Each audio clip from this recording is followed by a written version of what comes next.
Hi, it's me again with Corel tips and tricks. Little short video, kind of a continuation of this one, but it's a little bit different. The gentleman that's been working on this, he draws in a thicker line than I draw. So if I go a 2-point line from there to there, well, that one's already there. And then he uses maybe the Smart Fill tool and fills that in. It doesn't always stop it. My kind of the idea on this is when you draw on a thick line, and I tried to emulate the line he's using, and let's go from like right there to right there, and then use the Smart Fill tool. See, it leaks, but it looks like it covers it. So my suggestion to him or anybody is take your whole drawing and turn it into a hairline. Then draw in a hairline. So by doing that, go to F12 on your keyboard. Go to graphic. It's already checked most of the time. Go to hairline. Now when you do that exact same thing, you can see it better because a hairline is basically going to be you actually get that node to node. It isn't going to leak. Well, what did I do? I must picked white.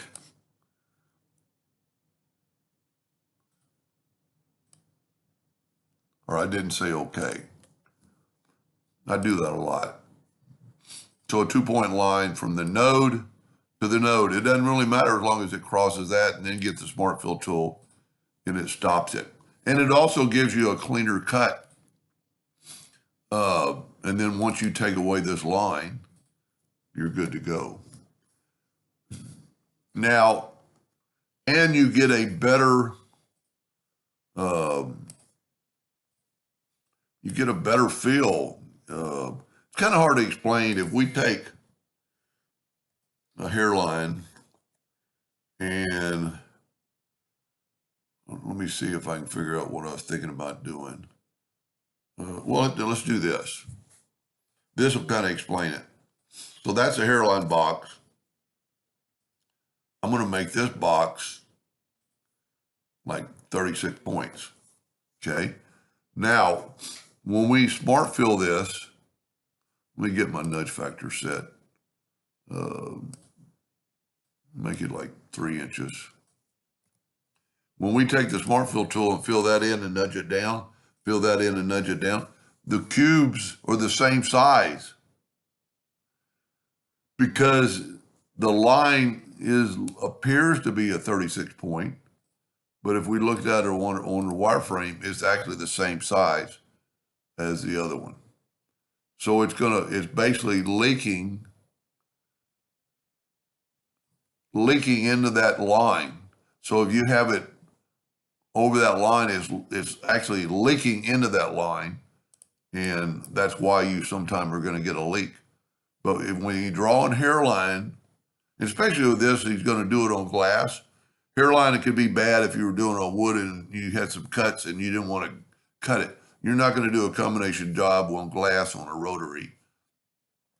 So the hairlines don't really matter, but you're gonna get the exact same feel, and it's just, this is where okay, you can see the bounding boxes are the inside of the square.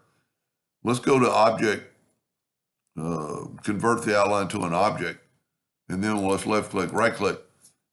So you get a true square now, but the hairline was in the center of that, much like this is. And you just made it bigger, just like here, we can make it 36 points. Well, you can see the bounding box. Anyway, I hope that helped a little bit. Thank you for watching.